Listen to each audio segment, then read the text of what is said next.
Let us pray. Lord Jesus, I thank you for the wonderful people that are gathered here tonight. I thank you for the volunteers that are leading this, for the people that are dedicated and helping your ministry and mission include people no matter where they are, in their homes, while they're traveling. We're just so grateful for their work and for your inspiration. Be with us tonight and help the questions and answers be all to your service. We ask this in Jesus' name. Amen. Amen. Amen. Amen. So I'm very lucky to have wonderful volunteers at my side, and we have a big umbrella group called the Online Ministry and Mission and Ministry Working Group. And part of that is a subcommittee called Shop Talk. They're the people who have, hi Claire, not to worry. So the people on this committee found that there was a bunch of technical people that needed a voice and needed a place. So we hived it off. And my wonderful remote tech, David Parody, who helped get half of the northern part of the diocese online during COVID. And Rebecca Jones are the people that have taken over Shop Talk. And I'm really grateful for that because it means less work for me. So I'm going to pass it over to them. But I'd like the other members of the Online Ministry and Mission group just to put up your hand because there's a lot of you here tonight. There's Tim Ralph, he's on that, and Jeffrey Martin. So thank you for coming. And I will pass it over now to you, Mario. Would you please do the land acknowledgement? Oh, I didn't introduce Mario. Mario is a longtime diocesan volunteer and highly regarded, and he was an IT professional. He's one of my favorite people. Yes, please, I will approve that because Mario has good sense and he suggested that we do this migration workshop. So Mario and Tim will be our leaders tonight until they pass it over to the Shop Talk leaders. So that's the agenda for tonight, and I will pass it to you, Mario, if you would please do the land acknowledgement. Thank you. As we begin today, we acknowledge the history, spirituality, culture, and stewardship of the land of the Indigenous people of this region. Most recently, the Mississauga of the Credit, who are Anishinaabe people, the Wendat, and the Haudenosaunee. We seek to live in respect, peace, and right relations with them as we live, work, and worship upon their territory. We are mindful of the broken covenants. We are mindful of our past actions and the need to strive to make right with all our relations.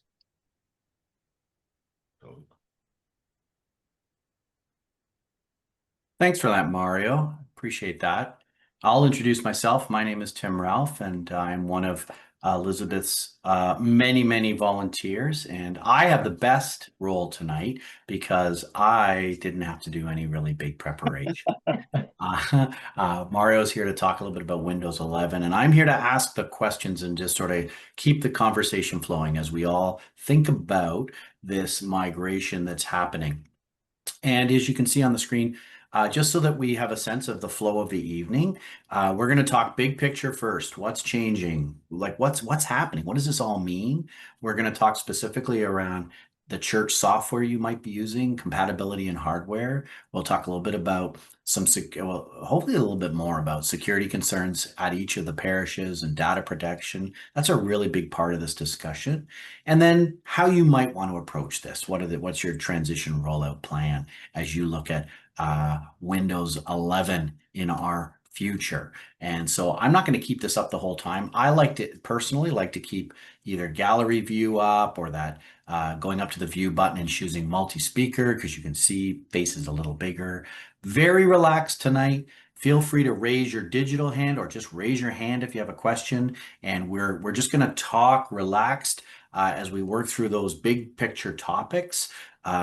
So that we all have an understanding of what we might do in our parishes to prepare, because we've all got computers running, and I can't speak for all parishes, but my guess is many of them are pretty old devices, and so they might require more thought than some of the newer fancy diamond-laden devices that our corporations are putting in every day. So we know in our churches we're one step from the bazaar with a lot of our technology. So that's an understanding that we need to do as we go through. So starting with big picture. So many of us, Mario, have seen on our actual computers warnings coming up for the last 6 months that say Windows 11 is coming, you need to migrate. So what does that mean to me as a Microsoft user? Can you tell me is Windows 11 the same as Word and Excel and PowerPoint? Do I have to change everything? What's this all about? No, you don't have to change everything, but Windows 11 is a major upgrade in in Microsoft's operating system.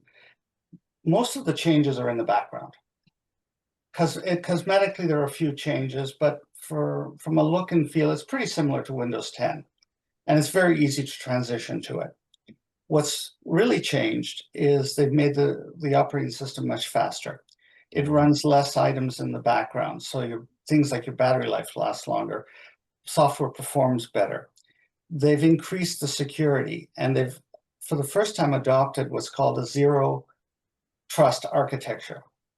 So for software to load in the normal fashion, where you go in and install software through the software's device, in order for it to install on a Windows 11 device, it must have a trust certificate from Microsoft.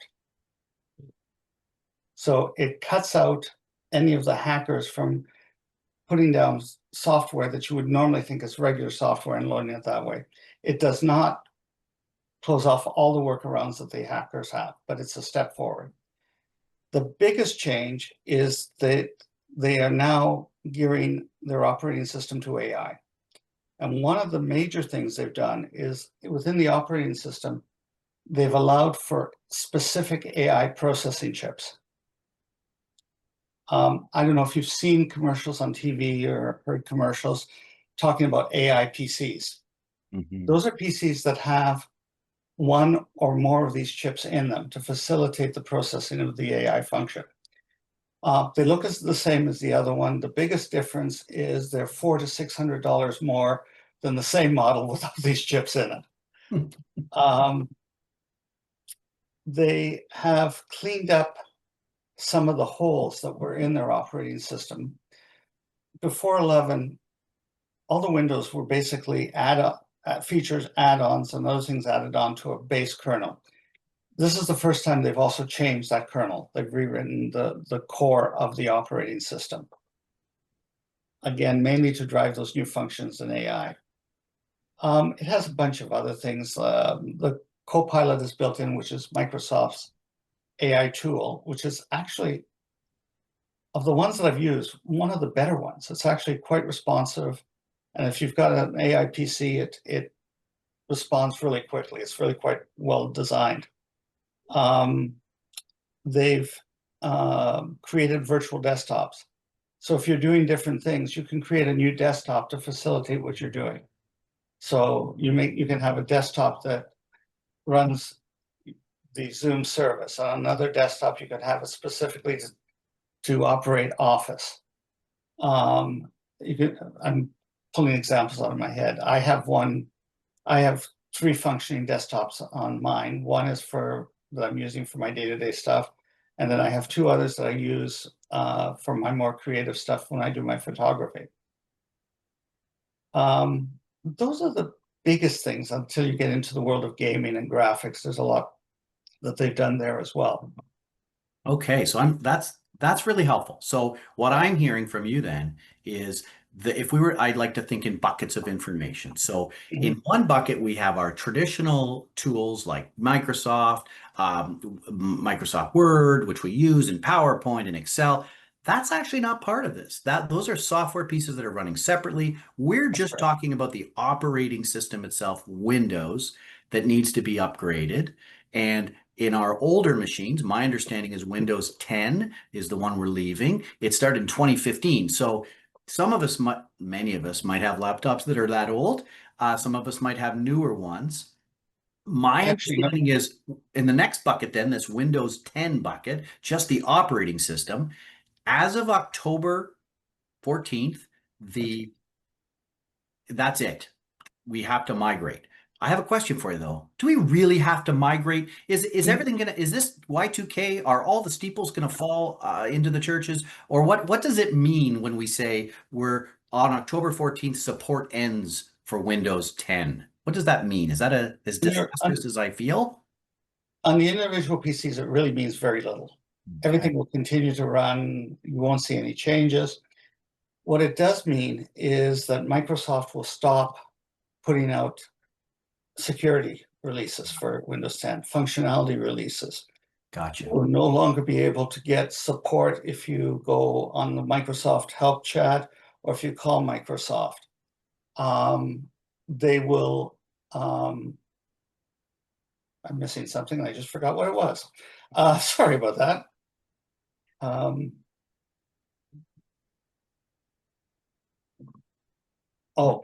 You're going to have issues with compatibility as new software comes up. Sorry.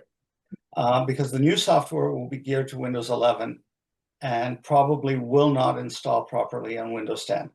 And I've actually seen, a neighbor in our condo building just experienced that.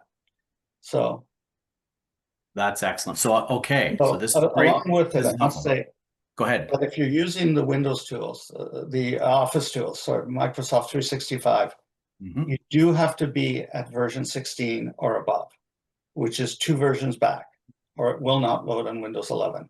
Okay. So you need to get current on those as well.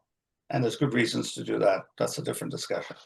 And we're going to talk a little bit about that in that security keeping up piece of the puzzle. And we're also going to make some suggestions, a good suggestion Mario has at the end of tonight around your rollout and how you might want to just pick one computer to start.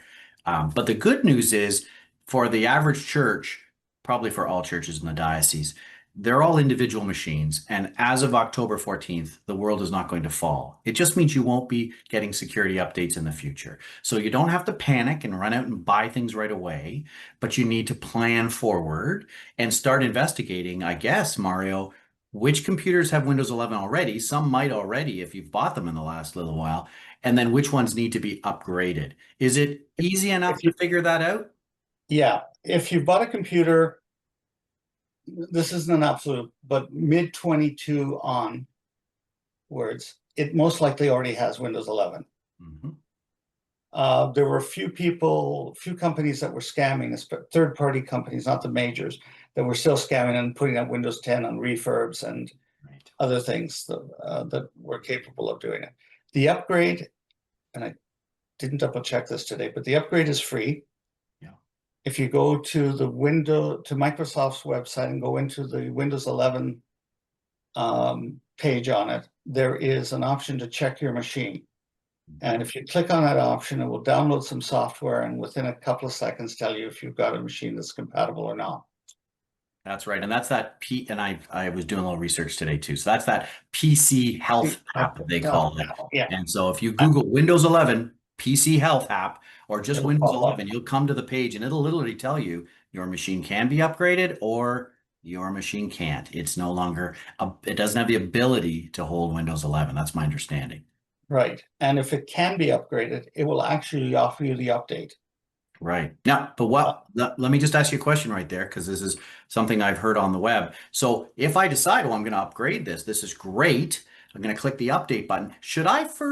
Will it wipe everything out on my computer, or will it just update Windows, but all my files will remain? If you are a Microsoft 365 user and using the cloud software, the OneDrive, it will automatically back up your machine before it updates it. When it does the install, it will pull back everything that it can into Windows 11. So you don't lose anything. But for safety's sake, even before you start this, I would be concerned about the data, not so much the programs, but copy your data to a site just to make sure it comes back properly. Yeah, and that's what I've read as well. So what Microsoft is saying is, nope, you can upgrade. Your files will remain your files. The upgrade is the upgrade. However, prudently, because we don't want to ever lose anything, you should be backing up anyway. It's a good idea to back up your crucial files, anything that's really important to you, put somewhere else up in the cloud if you have a cloud space for it, on a key, somewhere safe. Worst case scenario, my understanding is you could start the upgrade, something could fail in the middle, and then your files are stuck in nowhere land. So always prudent to have a backup. We're going to talk about that later anyway, but when you upgrade to Windows 11, it will try its best not to impact the files you already have, right? Yeah, the one thing it will do is it will also point out the software that will not install on Windows 11. So if you've got older versions of software that you've been running, it will tell you that you can't run the software. You've got to upgrade, find an upgrade for it. Okay, we'll talk. So that's next on our agenda, talking about software in churches. Before we get there, you mentioned no cost just to upgrade in your unit. So it just does it. Be aware, from my understanding, and I've actually updated my own unit as a trial in the last little while. It's a longer download and a longer install. It's one of the ones you want to just let it go all day or all night to do its magic, whatever it's doing. It's not a quick update. Yeah. It's does 4 all to the 6 magic. hours depending on the machine. And your internet too, depending on the on internet. Yes, exactly. Yes. Yeah. Free. So that's great news. Let me ask you a quick question then. And I have an answer for myself, but I want to know your opinion as well. Does a church staff, the secretary, the wardens, the people who are going to use these computers, will they need training on this new Windows 11? Does it look drastically different? Is this something we should be planning for? He's going to shoot me, but I'll use my husband as an example. My husband is a technophobe, and when he got his new Windows 11 computer, he had no troubles with it. He jumped on it. He had a couple of questions of where do I find this, because some of the things have shifted, like your the actual start button is shifted. But other than that, it was pretty straightforward. Yeah, and I will say, as someone who, when I moved to 11, it's virtually the same. So for most people, the button's square and it's over here, and it's a little center window instead of a side window. So it's I would say cosmetically somewhat different. I can't imagine what I would train people to look at differently. It really looks exactly the same. And from what I'm hearing from you and what I've read, it's really the hard security and efficiencies happening under the hood that are being upgraded. For the average user, you just have to do this and move on. That's what I'm understanding. My only complaint is, and it's not so much because I have one of the AI machines, and my only complaint with it is that Copilot is pervasive throughout the thing. And in some places it gets in the way. It's a lovely tool, but it's embedded everywhere. Yeah. I feel as though AI, that is going to be our future. Yeah. It's Clippy on with even more power than Clippy ever had before. I think that's true. So you mentioned software. So our churches, we've talked about the fact that the Windows products themselves, PowerPoint, Word, Excel, they're not going to be impacted. They'll continue to run, but you need to have an up-to-date version. Reasonably current. Correct. Reasonably current, which isn't always true in church land. So reasonably current doesn't mean 95, everyone. You need to have something a little more reasonably current than that. But then a lot of us are running other software. We're running things like QuickBooks for our finances, or Acorn for membership, or perhaps Power Church is a very popular product as well. So can we be assured those products are going to work on the machine? So I did a little research. Fantastic. QuickBooks, as long as you've got the current version, you're fine. Perfect. Or if you've got the cloud version. Acorn, again, if you've got the current version, it will load. Power Church, I couldn't get a direct answer from. I could give you the answer. It does work because I'm doing it right. I'm using it. Yeah. What they told me was it should work. Yeah. But you're better off if you buy the cloud version. Oh, and they were doing the sales. Fair enough. We're on the cloud version. And they also weren't clear on which version would work and which version didn't. The one thing I will tell you is they are aware that there's a lot of old versions of Power Church out there that churches have not upgraded, and they're expecting major calls when they try to upgrade some of the older versions because they will not run. Yeah, and I will. And Jeffrey Martin, go ahead. You're muted, Jeffrey, just to be aware. Yeah. Just a quick question while we're talking about that, because I know that we are an older power church. Is this something, because I'm going to be the one that gets asked to do this at our parish. I'm not going to go into the battleground of switching to Linux because I'll never win, but we'll stick with this. Should I upgrade Power Church first before even attempting Microsoft 11 migration? What I would do is upgrade another computer to Windows 11, try the real version of Power Church, because there is a cost to upgrade depending on what version you want, Okay. especially if you've not been paying the maintenance, if you've been using the one-off licenses. Okay, so there is a cost. I would get a Windows 11 computer, take the version that you've got and try to load it on it. okay, so I have my personal PC that is the most up to date. I keep it up to date. So try it on there first, works, and then go ahead. Okay, thank you. Yeah. Sorry to interrupt. Yeah. No, that's great, Jeffrey, and that's Great going to be. question. You've quite rightly, Jeffrey, pointed out something that I think Mario's advice is as we move forward, it's not a bad idea to take a computer, even if it's the one you use all the time, put Windows 11 on that computer and use it as your test computer. So that, does it run Power Church? Yes, it does. Fantastic. Dave Paradise is online, and Dave is our AV whiz. That man has a keychain attached to his belt, bigger. The whole diocese has got all the projectors attached. So Dave will say, I'm imagining things like, and apologies to those that aren't on the AV Digital Verger side, things like OBS. That's our video software. Those are all things that need to be considered as well. Dave, can you think of other video softwares or things that we should be aware of that we'll want to test? Well, we run screens with a software called Easy Worship, which is designed for churches. And I tried it on our new brand spanking new Windows 11. Runs great. Yeah. Right. However, Easy Worship tell me we're running Easy Worship 6. There is an Easy Worship 7, and I asked them if it was worth going to, and they said, "Oh yes, absolutely." They're now selling it for $190 a month. Oh, So we're sticking with the original one license Windows 6 or Easy Worship 6. It runs great. Yeah, they're moving. They're one of the ones that are moving to a subscription model. and So Dave, what about OBS as well? Do you know about that? OBS runs great on our. We've been running OBS on our Windows 11 for 3 or 4 years now. Yeah, it runs great. Yeah. And those of you that are teams, I don't imagine there's a lot of Teams churches, but you might be a Zoom church. If you're a Zoom church, I can say we've been running Zoom on Windows 11 now for as long as Windows 11's been out, no issues whatsoever. So that's fine as well. So thank you, Dave. If there's other thoughts you have on the AV Digital Verger side, let us know. Thanks, Rebecca, for chiming in there. So that's great. So what I'm hearing then is, Mario, good idea to put Windows 11 on one device. You might already have it on one of your newer devices, and then use that as your test device. Can we put these important pieces of software on it? Do they run? Beautiful. Then we can move on with the continuation of our rollout. We're kind of spoiling one of our last bullets, but it makes sense in the software realm. But I guess, Mario, hardware is important too, right? So we also run in churches several pieces of hardware through our computers. Do you want to talk briefly about that as well? Yeah, our hardware at St. Matthias now is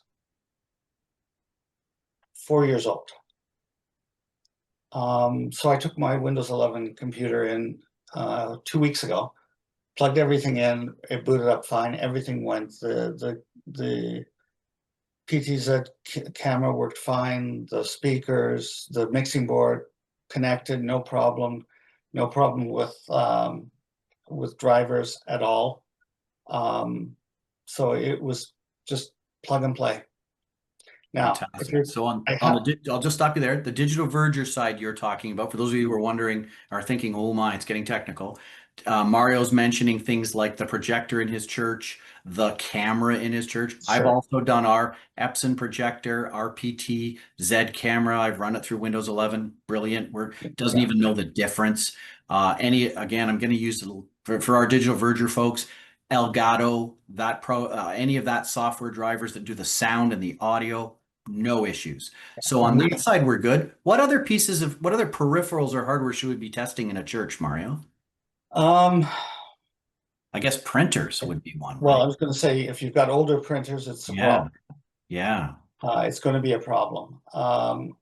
Although I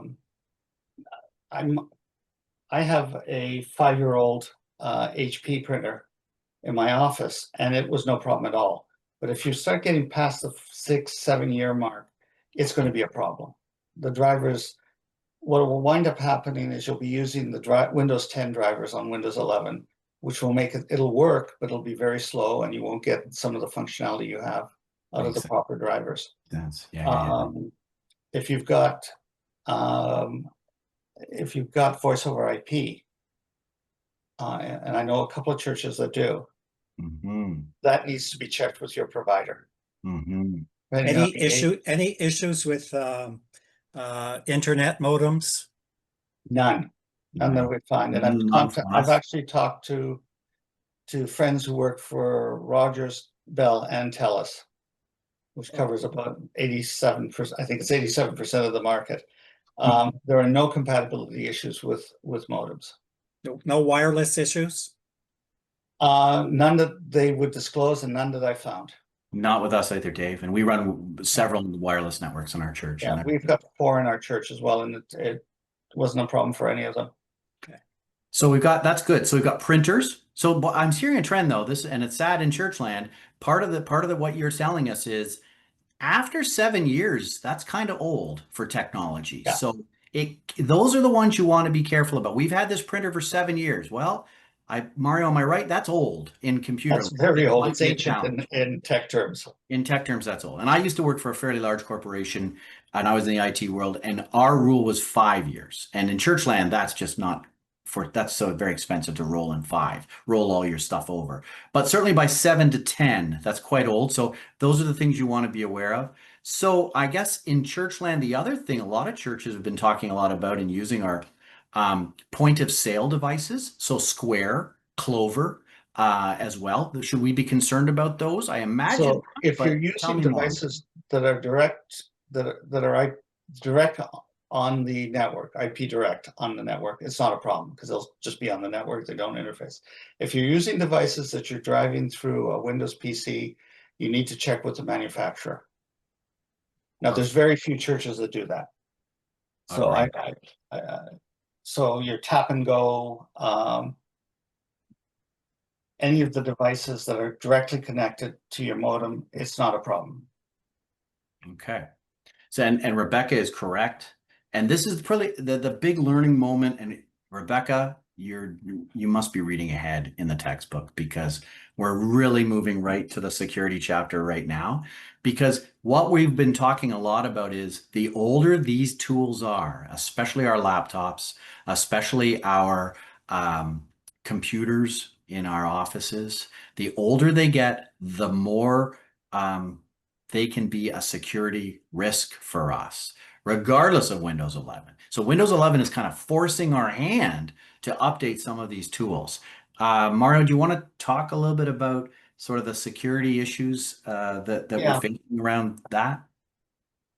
Yeah, let's start with a way you can sort of ease your way into Windows 11. Third-party malware providers can ease your transition because if you're using just Windows Defender, the Windows products, they stop updating. But if you layer on a Norton, McAfee, or any of the other ones that are out there, they will provide protection for Windows 10 for a while. Eventually, it will become not viable economically for them to continue it. What you don't get is the protection that lies underneath at the operating system layer. So it'll protect you from a bad click on a web page, but if somebody attacks at the operating system layer, you're not going to get the protection.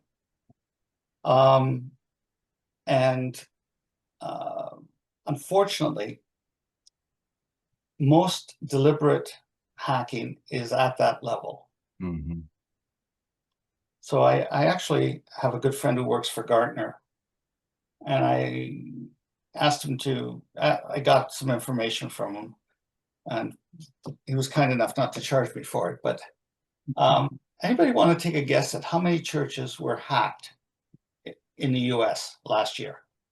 Of all the churches, not just Episcopal. Not just Episcopal, how many churches? Hacked. Any guesses? Everybody out there? I don't know. I'd rather do a percentage, Mario. Give me a percentage I then. bet you 80%. Wow. Reported, it's about 40% of the churches. Oh, is That's it? of the ones that are reported, Almost Oh, half. oh, yes. because we don't know what wasn't reported. Right. Most of the hacking at smaller churches is not systemic hacking from professional groups in Russia or wherever. It's individuals trying to get an advantage. It's going after bank accounts. It's going after mailing lists. It's going after ways that they can get quick money. A good portion of it is locking the data and looking for ransom. There's some interesting stories about, and I'll give you one that he gave me. There is a diocese, an Episcopal diocese in the US got hacked through one of their churches. A church was running, believe it or not, a computer with Windows XP on it. Wow. And I'm sure we've got those in our diocese. I would For those bet money who on don't it. know, that's very old software. That's very Yeah. old Windows software. Yeah. So they got into that church and they found a link to a reporting tool that they use for the diocese. They then wormed their way through that reporting tool into the diocesan systems, Mm-hmm. and they were able to get their donor list. Mhm. The diocese didn't find out about it until the bishop's office got a call from a significant donor wanting to know what this new fundraiser was that he hadn't heard about. So they were hacking underneath, sending out emails under the bishop's hand, asking for money to be sent to a specific account. You can see how easily that would work, right? And so I guess, and when we look at this Windows rollout, this is moving to newer hardware in some cases. I know Windows will say, as it has said, at least at one computer in our church, your device cannot be updated. Yeah. And you know, there may be people online here tonight who are you know, really great in the weeds tech people who know that you can actually go in and do some background work to make things work. This probably isn't where you should be doing that, because I think Mario's comment is really, really, really important. We've got people's bank accounts, we have people's tax information, we have people's addresses and phone numbers, and in some cases their health information, all on our church computers if they're not up in the cloud. Well, And it's so even worse than that, because a lot of it, I would argue, is also on personal computers of people that are doing the jobs. fair enough. Last minute in the finance workshop, I did a survey just to see where we stood this way on behalf of the finance committee. And of 42 churches that responded to that survey, 38 had all of their stuff, their, for want of a better term, business information on church computers not owned by the church. Personal computers. And the church has no control over them. You don't know what operating system they're running, what malware protection they have. And if all the things that we have to deal with in church land, that's probably the biggest one, is to gain control of our information and make sure it's protected in some way. So I would say, I think you'd agree, part of the plan on Windows 11 in my parish, in any parish, should also include a review of how are we protecting the data we have. So are we using a third-party piece of software like McAfee or something else to protect the computers themselves? Do we have a plan to move off of the older legacy laptops and computers? Those Windows 10 computers become gateways for hackers to get into those records. And none of us, you know, in my past profession, the rule of the law was you don't want to show up on the Toronto Star on Monday morning. So make a decision to avoid that. And so part of I think our role as tech people in our churches is to sit down with the leaders and say, we have to move away from legacy devices that are insecure and increasingly will be insecure. And we need a plan to secure them. Mario, one of the things I want to add to that go ahead. is And then move on. Go ahead, but move on as well to backups as well, backing up the software. Okay, You had mentioned that was key. So if you're in a situation where, as most churches are, the treasurer doesn't want to come into church to do his work, Right. Move as quickly as you can to cloud-based solutions. Also, move all of your church data onto the cloud. There's a tremendous amount of security around good cloud-based solutions. Google, OneDrive. OneDrive is actually really well secured. Apple's is okay. Amazon offers one, but move your stuff off the local devices onto the cloud. You've got then another firewall that they have to break through, actually several firewalls that they have to break through to get at that data. The other thing, and I'll get to backups in a moment, as we transition, one of the things you have to look also is what's running underneath your network. And how secure is your network? Do you have full security enabled, 128-bit security enabled on yours? So your internet provider can help you with that, and they'll mostly do it for free. I don't know of anybody that will charge you for it. So if you give Bell, TELUS, Rogers, whoever you're buying your internet a call, and say, can you do a security check on my modem? They will most likely do it for you and give you advice on how to, and often, I know with Bell, they will actually make the settings changes for you. Moving on to backups, same strategy. Things should be backed up on a regular basis. And in fact, your computers, you should be backing it up onto ideally the cloud or on a detachable device, whether it be a portable hard drive, any kind of device like that. It should be done on a regular basis. If you do it on the cloud, it syncs automatically based on the parameters you set. It could be instantaneous or once a day or whatever, however you do it. If you make major change, if you're using an external device, anytime you make a major change, do a full backup. Yeah, I think that's something we probably, maybe I'm wrong, but I think it's something in churches we need to spend more time talking about is for those machines that belong to the church, we use a service called iDrive. Carbonite is another one. Mario's mentioned a few as well. We know that nightly and daily, that stuff is being pushed up to the cloud. And for us in our church, we moved to a cloud version of Power Church, so we can be more confident. None of our registration data of anything on our members or anything on their tax, everything is sitting up in a secure cloud space, which is great. A machine disappears or gets broken or coffee poured on it. Nothing was on it of value that we can't find either in a backup or is already somewhere else. So I think that's something to talk about individually as parishes. It sounds like we have to get everything done by October 14th. We really don't, but it's a really good broader discussion to have. Backing up, protection of our devices, protection of the network, and then moving to Windows 11, which in itself is more of a secure hardware space moving forward as well. Does that sort of cover that piece, Mario? That covers it. Okay. So if you were, and you are, in your church or in a church, what are your steps? How would you transition then from one to the other? How would you make that change going to Windows 11? So I would start with one PC, as we said. Use it as your test PC, make sure everything works on it. Once you know what works and what doesn't, start looking at budgeting from critical applications to critical devices, what you're going to bring in as you start transitioning. You need to look at whether you need every computer has to access those devices if they may not be available on Windows 11, and how you step around that.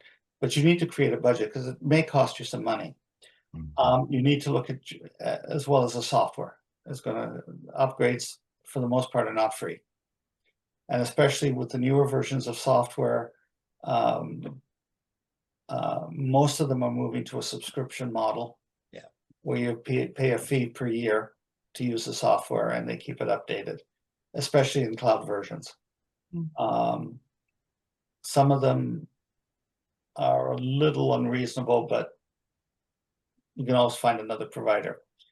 But yeah, the software has to be looked at, and you need to form a budget and look at what you can afford to do based on critical priority over the time that you have to do it. What's the lifespan of a laptop? What if I was a church and I had a budget roll, like, what would you say? 5-year max. 5-year max. Yeah. So that's The other definitely thing, not happening. the other thing we don't. So when I was the CEO of a retailer, the policy we had was we cycled our laptops every 3 years. Mm. Now, those laptops were leased, so that a third of them were leased on 3-year cycles, 1 year apart. So it was just a natural process. I'm not sure you can do it with the church PCs, but things like printers, instead of buying them, look at leases, because on most copier printers, the standard lease is 5 years. And within that 5-year time frame, if you're leasing it, you generally can get more functionality with the new unit at almost the same price as what you were paying with the older unit. I'll give you an example. We lease our printer at St. Matthias, and we just replaced it last year. Our lease and with the new printer, and it has more functionality. This is a much more productive printer. Our lease rate and our maintenance costs went down by about 20%. Our cost per page, the lease went down about 20%. Our cost per page for color went from 10 cents a page for full color down to 6 cents a page. Our cost for black and white went from about 1 cent a page to 1/4 cent per page. Same supplier? No, in this case, we went back to the previous supplier. Okay. And when you say printer, like many churches, you're saying photocopier / printer. Photocopying, now it's all in one unit, large scale, all in one unit. Yeah. You know, we have the 11 by 17 capability, which adds, but yeah, that's nice. Purchasing it, you're locked in until you can have the other $12,000, $14,000, $15,000, $16,000 to buy an enterprise printer. If you need that. But the leasing, you recycle every 5 years, and based on the numbers our treasurer's done, it actually has less cost than purchasing every 5 years, because you're not paying for the whole printer. I love that idea of building that into another longer term budget and saying this is every 5 years, let's start looking at what these machines are doing. That's a great idea. If you're a larger church and you have more than, I think the break point when I talked to Lenovo was 5. Mm-hmm. Most of the companies have a lease availability for multiple computers, and some of them get as low as 5 computers, and that's another thing you might want to look at and see how that goes. And then once you've got that team together, as you mentioned, also start talking about the other network securities you have, the other hardware that needs to be rolled over, and also your network, and is it as secure as it could be as well. I like that you said earlier as well, it comes to my mind about third party. I know in our church, for instance, there is a completely separate computer sitting in a different room that just runs our security system. We don't manage it, but it certainly is something we'd want that third party provider to assure us that it has been upgraded, or it's keep running too, right?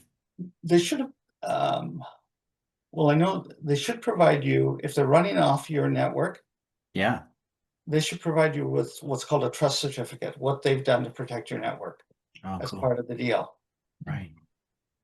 So that's important too. And I think many of our churches have that, either if surveillance cameras, for instance, are running. That's an example. There's a computer, there's a hard drive sitting somewhere, just doing nothing but It's running, it's running. recording and managing cameras. So something else to put into that bailiwick. And good opportunity, probably Elizabeth would agree, I think, not speaking for her, but this is a great opportunity to refresh that volunteer core around technology. We tend to slide into the same people doing the same things.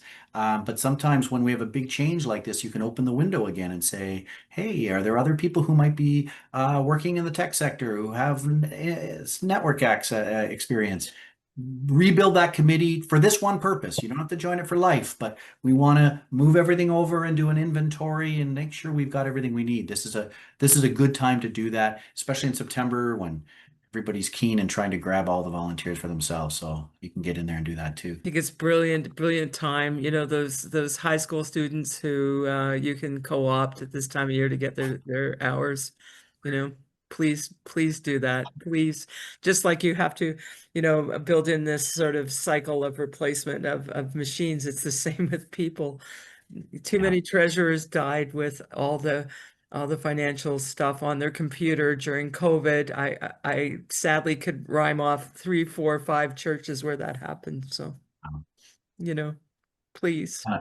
And I know in our church, we are in the midst of, even in these discussions, something as simple but as complicated as ensuring that all the passwords that are key to each system are not only in the mind of our secretary, but also in the safe, so that if someone needs to go away or someone is away or something happens, you have another copy. So they're locked away either on the cloud or in the safe so that they're available.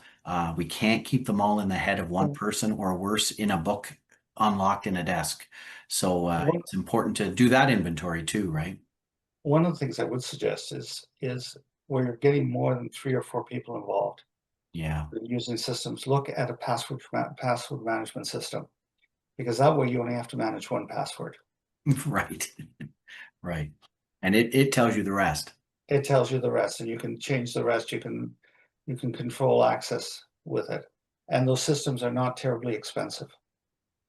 You also have two-step authentication now, and I've Yeah, noticed lately a lot of softwares are asking for face recognition. Yeah. Yeah, that's an interesting discussion. It's a conundrum for churches where we have shared leadership and shared responsibilities, and we've been talking a lot. I don't know what I'll say ours, Marian. You can jump in with, I'm sure, a better solution. But we've been sort of talking around the fact that we're eventually going to head to a phone that's nothing but the password phone that we give away. So this is the number, and then that can be given to the person who is responsible when they're responsible, because it's that two-factor authentication for all products becomes bigger and bigger. Yeah, the face one will actually, you can usually turn off on most, but what we do is we have a password, or an email that we've set up, and we use an email to that specific email box for any two-factor, and anybody that needs access to it can load that email onto their devices. It's a great idea. I need a separate email account that exists. Separate email account that's just given for, that's the email that you log into OBS, to Zoom, to so that when the authentication happens, if you've got it in your email, whatever email software you're using, you have it where you are, and you can just pick up the code and put it in. That's a great idea. Rebecca and Jeffrey were speaking about PMS. Go ahead. No, go ahead, Jeffrey. I appreciate your comment there. If you want to just blow that out a little more. Yeah, I just saw somebody asking. By no means am I an authority on password management systems, but I've been using LastPass with a number of outfits I've been doing work with. Yeah. I do believe they're actually Canadian as well. Nice. Which I really like, and it's been incredibly efficient and fairly cheap. I mean, almost next to nothing. But I've had no trouble with a number of volunteers at different organizations that I've been using this with, and it's been really secure. It's actually put my mind at ease some nights. So just in case anybody's wondering, it's been useful to me. So there is there will be Microsoft has one coming as part of their teams. If anybody's running teams, password locker Oh, yeah, for- yeah, yeah. for community work, community sharing. Sorry, those words weren't coming to me, but that's coming as well. But LastPass is actually quite a good one. And yeah, Locker's been around for a little while, so that's good, and that's a solid product. We used to use Locker as well, so that's excellent. So lots in our minds there. So and with apologies, but I think this is a good opportunity to look at the big picture around securing, protecting not only the securing of the network with respect to hackers, but also the data on the network and how we're protecting that and avoiding giving that away to people and emailing files to folks so that that is distributed everywhere. Because that has been a practice in some parishes, and it needs to be tightened up, I think, as we move forward. I think that's really helpful. Are there other questions or comments as we roll towards the 8 o'clock hour? Jeffrey? Just quickly, is it a good idea possibly that we could have a shared document working, whereas people are doing this migration and we're finding little gotchas maybe that we're putting them in, and just, hey, found this out, and then a little one-stop quick shop type thing? Actually, or use SharePoint, put it on SharePoint and share it with everybody. Yeah, I think that's a great idea. You can create an open site on SharePoint that everybody can access. Might be the easiest place to do it. Okay, we have SharePoint, but Yeah, I would need some help from you techies in doing that, but I could do that, yes. Do that. And I think that's a great idea. I think we can learn from each other. Yeah. As we all know, every church is its own fiefdom, has its own moat. But at the same time, the more we break down lower the drawbridges and share, the more we can say, oh, you know what? I heard so-and-so was doing this. Maybe that's how we should attack this problem. Set it up as an FAQ. Yeah, because it's really, as I really like to swing back to the beginning, Mario. The good news is the migration itself is not terrible. The product works fine. Many users who maybe aren't as strong may not notice the difference. It's just a chance to step back, upgrade what needs to be upgraded, which is in our case, in a lot of churches, a lot, and then reflect more broadly on the security we have in our technology. So it's not a Y2K problem. It's a good problem to have because it's solvable. And it doesn't have to be done by October 14th, but after October 14th, the time is clicking away, and we want to make sure we're on a roadmap to moving away from those less secure devices, right? Yeah. The other thing, as you're doing this that I'll go back to a point I made earlier. Ask yourself, where is the data? Yeah. Who has custody of it? Mm-hmm. And thirdly, how do I control it Mm-hmm. as you're going through this? Yeah. Mhm. And when we think about data, we think finance, we think health, we Membership think lists. membership, we think Membership. staff information. Where is the data? How is it controlled? And who has access? Those are great questions to just ponder as a leadership team. Excellent. Any other questions or comments? Just one quick question, Mario. How long is Windows 11 going to be around? And what's Microsoft typically has a 10-year sunset on everything. Right. So it'll be around till, God, I forgot the date it came, 2030? Was it released in 2020? I'm trying to, I'll have to look it up for you, but Microsoft typically has a 10-year sunset on everything. Okay. And the reason it's that long is to allow large users Put it into their be able to cycles. update and get into the cycle.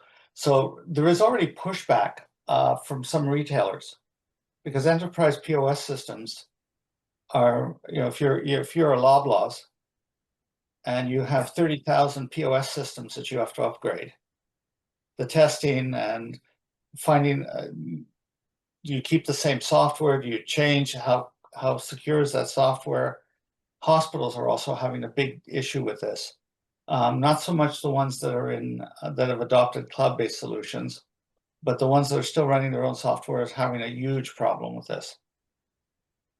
And just to frustrate the wheels of the train there, Windows was I remember when Windows 10 was rolled out as the last update you'll ever have to do. So unfortunately, that has not come to fruition.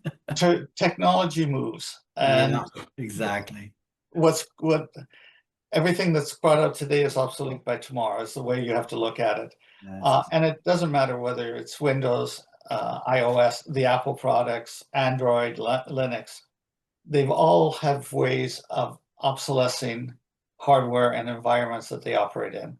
A good example was Apple with what was it? Apple 14. All of a sudden, Apple 6 phones didn't work. They were working, but it was so slow that you couldn't make a call. And there was no publicity, nothing came out. The update happened, and all of a sudden you're dead. You got to run out to the Apple store and buy a new phone. So at least in this case, there's been plenty of advance notice. There's been time for companies to catch up. My guess is we'll be hearing about Windows 12 within the next year, the next release of Windows, and how, I'm not joking, and what its impact will be. My guess is it's not going to be a major impact because of the amount of work they did in this one. Very interesting. But if you see a hot deal for a Windows 10 laptop, pass. Don't buy. Don't buy it. Don't buy that one. No. That's the reason it's a hot deal. That's right. Any other questions or comments while we're all here? Well, we are approaching the 8:05 time, which is we're right on time where we are. If you have more questions or comments at this point, maybe Elizabeth right now, yeah, Elizabeth probably put her email into the chat, but she's a great person to go to, and she will dutifully send that on to Mario and the tech team to consider. And I love that idea of putting together just this is what different groups are doing. So if you've got a plan in your church and you're doing something, please let us know. This series has been part of a broader series that we call Shop Talk. And Shop Talk is very much an opportunity to talk tech in a way that is really not discussing liturgy and not discussing faith and not discussing the work, the real hard work of the church. This is discussing the wires and the plugs and the diskettes and all those things that kind of also help churches run in the background. And the leaders of Shop Talk are here with us tonight. That's Rebecca and Dave, and they are the ones that do all the heavy lifting, and they've done speakers and microphones and all kinds of things. So at this point, if you don't mind, Dave and Rebecca, tell us a little bit about what's next and how we can spread the gospel. Well, this is, I believe, Tim, this is our third or fourth year of running Shop Talk series. So we're going to have another one this year in November. We have a slide there, maybe if you can put it up. I'm coming. I didn't realize I couldn't share. I'm just asking Elizabeth for sharing. Okay. Okay, there we go. Okay, here I come. Here I come, Dave. So we have another Shop Talk coming up in November, and it's less technical and more talking about, well, it is technical, but it's going to focus more on the experience at the receiving end.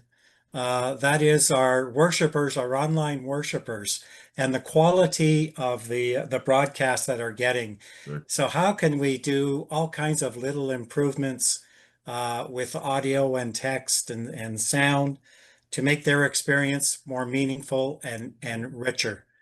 So that will be on November 17th, and everybody that's on here will be invited to that. And also there is the bulletin board from the diocese that'll be posted on. And then can I just say, Dave, that the subtitle to the improving audio is, if they can't hear, they won't stay and they won't be back. It was just too long. Thank you. Yes. And also starting next year in January 12th, we're going to be talking about everybody's favorite subject, privacy and legal obligations and copyright. And as we're running all of this software and putting out broadcasts on YouTube and Zoom, are we doing it right? Are we exposing ourselves to maybe some legal action in the future? So just a checklist, run through a checklist of all of that kind of legal stuff and points, and educate ourselves on that. Mm. And then in February, again, talking about the worshiper, the online worshiper, the devices that they use. Are they getting the optimal use of it? That's our thought for now. Also, while we're here, we're very open to suggestions for our recommendations for other topics or issues or burning issues that are out there that maybe we could talk about as a group. There's a wealth, as Tim said, there's a wealth of knowledge in thank you, Mario, for tonight. There's a wealth of knowledge right in our group that, you know, we should be sharing more. And that's the purpose of one of the purposes of these shop talks. Rebecca, anything to add? Yeah, so I just want to add that, you know, when you look at the size of the diocese and the few participants that we have here tonight, there's a big gap. And so this is being recorded. It will be put up and freely available. And I would encourage all of you, because I know you're all volunteers. That means you know other volunteers in other parishes. Please encourage them to have a look at this.